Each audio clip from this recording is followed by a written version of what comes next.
See you later. Lalo akong nagmadali at nag-ayos ng sarili. Dati hindi naman ako masyadong nag-aayos. Pero ngayon, gusto ko nang maging presentable sa tingin ni Harvey. A week passed. Tuluyan ko nang binigyan ng pagkakataon si Harvey. Pareho naman kami ng nararamdaman. Pero pinili namin na dumaan sa ligawan stage na sinasabi nila.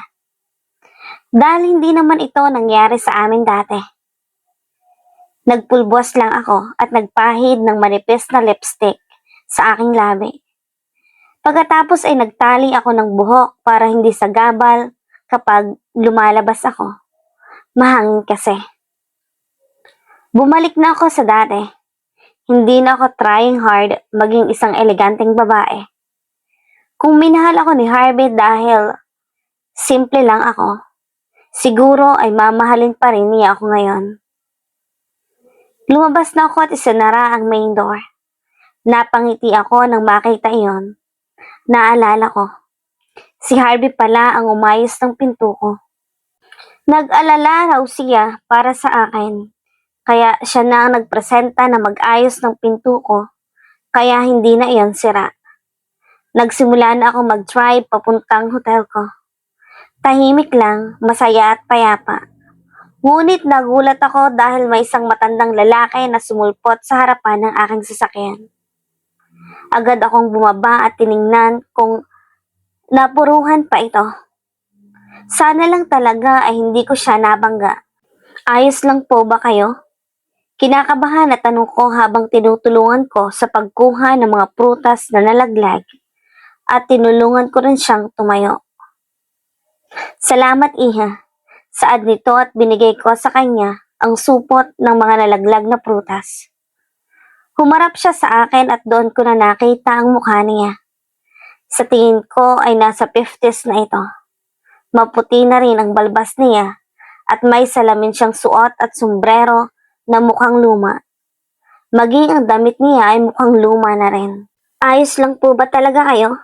Hindi po ba kayo nasaktan? Nag-aalala na saad ko pa rin sa matandang lalaki. Ayos lang ako iha. Hindi naman bumangga ang sasakyan mo sa akin. Nalaglag lang ang mga prutas ko. Saad nito habang inaayos ang pagkakahawak niya sa prutas at mukhang binibilang niya iyon. Eto po pera.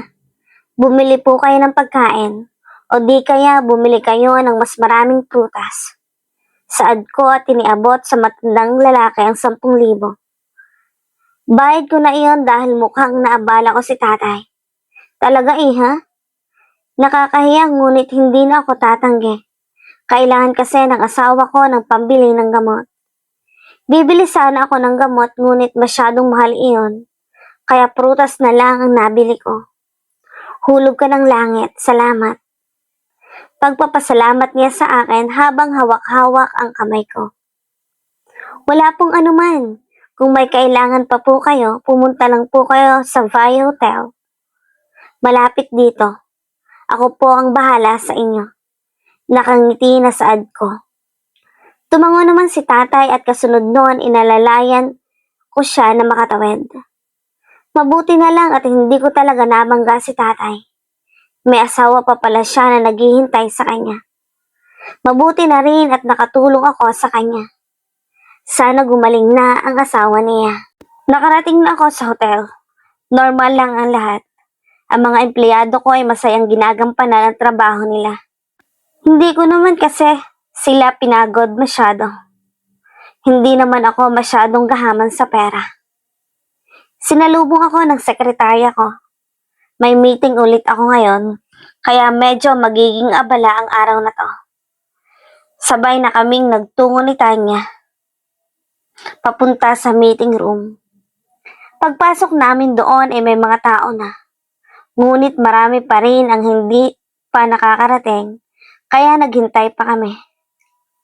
Napangiti ako nang makita ko si Jade. Ang ganda niyang tingnan kapag naka-formal attire siya.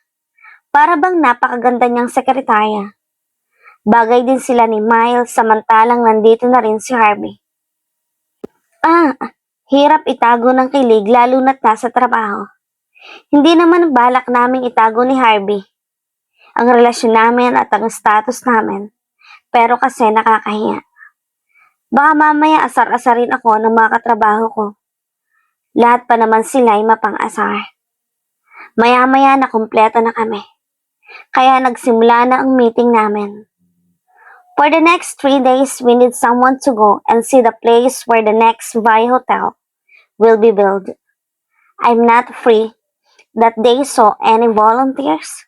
Saad ni Kyla. Nagtaas naman ng kamay si Harvey. I am free, I volunteer. But I think it will be better if Miss Rivera come too. Pagboluntaryo ni Harvey. Pero ang loko, dinamay pa ako. Agad na nagsibilisan ang tibok ng puso ko. Sana lang ay hindi namumula ang pising ko ngayon. I volunteer too. Tumikim muna ako bago magsalita. Siniguro ko na hindi ako mauutal. Baka mahalata nila na kinikilig ako. Nang sabihin ko naman yon ay nakita ko kakaibang ngiti sa akin ni na Jade at Kyla. Para bang lihim na inaasar ako. Okay, after a week we will launch the hotel. The chef and the catering is already planned. The only thing we need to finish is decoration. Sigurado naman na matatapos iyon within 7 days. Saad ni Kyla. At kasunod nun ay natapos na ang meeting. Umalis na ang iba at kami na lang ni Harvey at sina Kyla, Jade at Miles ang natira. Siguro ay hindi naman sila masyadong abala ngayon, kaya nanatili muna sila. Ewan ko ba sa mga ito, ginagawang tambayan ang hotel ko. Nakiki-aircon lang yata. Pre ba kayo? Tara, kain tayo sa labas. Pag-aya ni Kyla sa amin. Wala ba silang Jade ni Leo ngayon? Free kami. Nagulat ako dahil sa sigaw ni Jade. Parang nag-aalangan pa siyang magsalita. I thought. Pinutol ni Jade ang sasabihin ni Miles. Natawa naman kaming lahat. Pagkain? Nagugutom ako, sir. Namumula na sabi ni Jade. Sabi nga, nakarinig ito ng pagkain kaya bigla na lang nag-iba ang galaw nito. Si Jade talaga hindi pa rin nagbabago. Ginugutom mo ba ang kaibigan kong si Miles? Bakit nagugutom yan? Natawa na saad ko upang asarin si Miles. Hindi Wala na nga kaming natatapos na trabaho kasi paraging gutom si Jade. Nakayuko na rin si Miles sa puntong iyon. Parehas na sila na nakayuko. Hanggang ngayon pa rin pala, hindi pa rin nagbabago si Miles. Mahihain pa rin. Napaisip ako, paano kaya nagtatrabaho itong dalawa na to? Halata naman na nahihiya sila sa isa't isa. Pagkaraan ng ilang minutong asaran ay biglang pumasok si Tanya sa loob ng meeting room, hingal na hingal. Anya, V! Napakunot ang noo ko dahil sa itsura ni Tanya. Hingal na hingal ito at nahihirapan lang magsalita. Ano, V? Anong nangyari? May kaaway sa baba. Agad akong tumayo at pumunta ng mabilis sa elevator. Si Ben na naman, malamang ay may nakaaway na naman iyon na customer ng hotel. Ganon kasi yung babae na iyon, kapag hindi magandang ugali ng customer sa mga empleyado ko, inaaway niya. Habulin talaga ng gulo kahit hindi sila magkasama ni Jade. Nagmamadaling bumaba kaming lahat at tama nga, naabutan namin si V na nakikipagsigawan sa isang lalaki. Ngunit ang lalaking iyon nakita ko na. Yun yata ang kaibigan na kasama ni Harvey noon. Tigil na, V, awat ko sa kaibigan ko at ganun din naman ang ginagawa ni Harvey sa kaibigan niya na lalaki. Sa bagay, si Bilang naman ang sumisigaw. Don't stop me, Anya.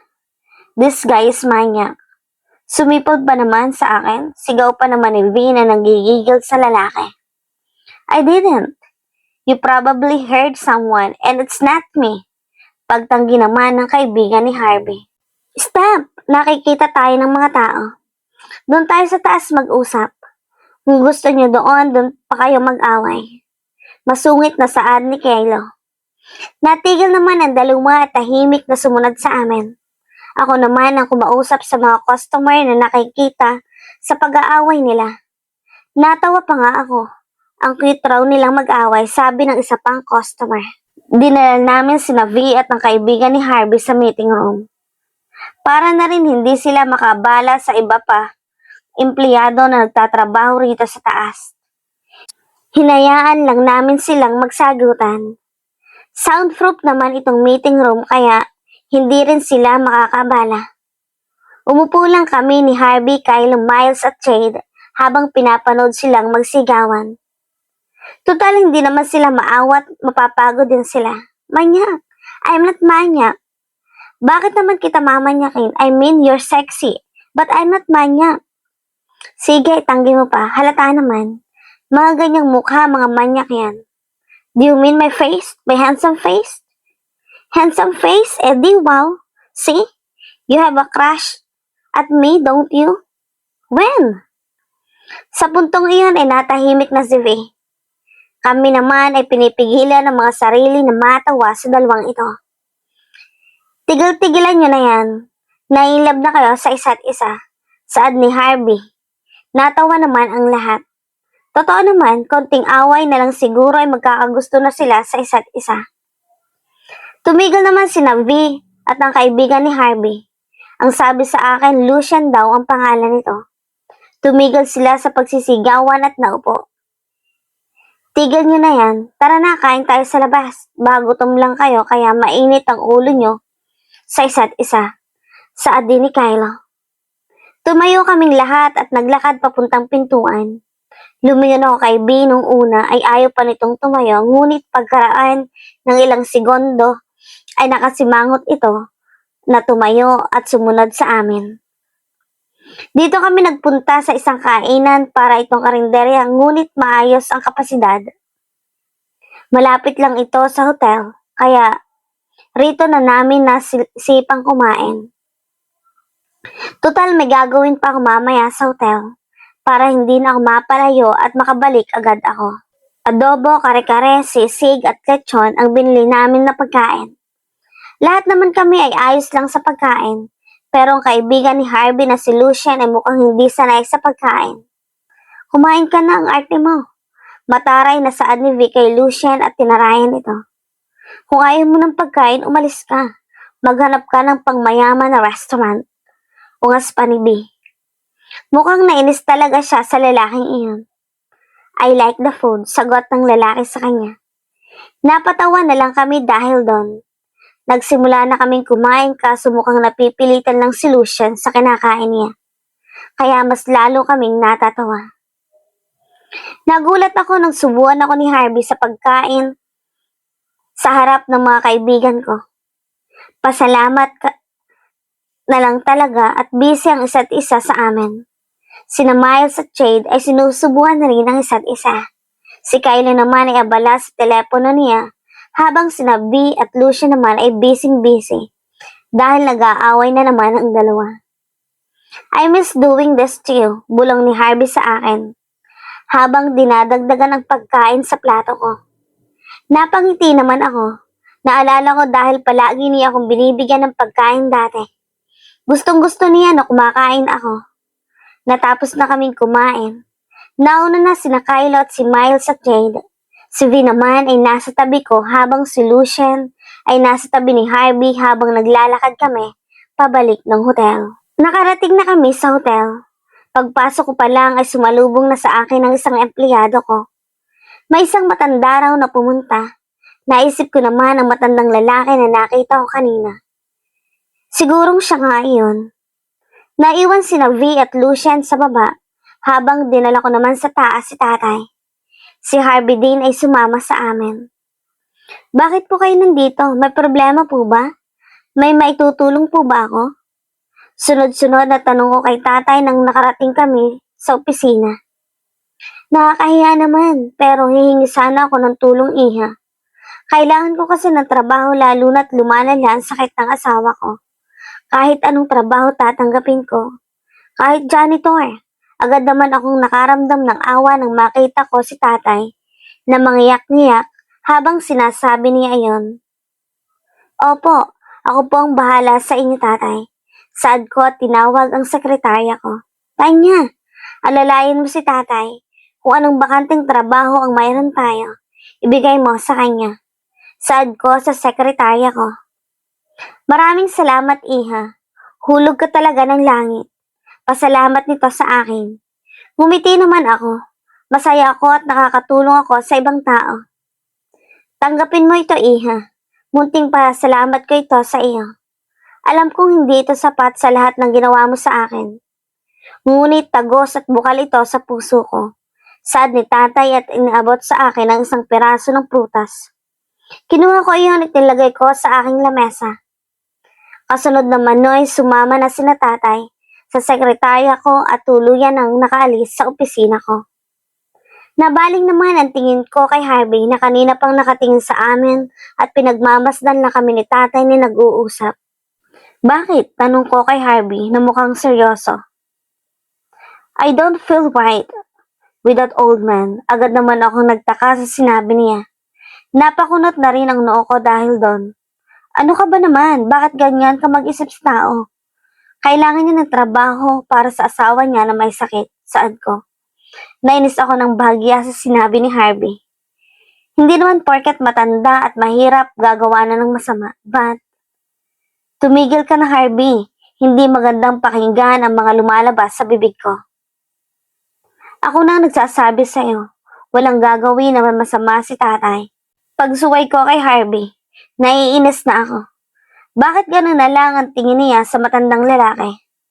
Dahan-dahan na lumapit sa akin si Harvey. Ako na may nakakunot noo, na inaayos ang lamesa ko at sinisimulan na ang trabaho. Pumunta si Harvey sa likod ko at niyakap akong patalikod. I'm sorry, Anya, saad nito habang yakap-yakap ako.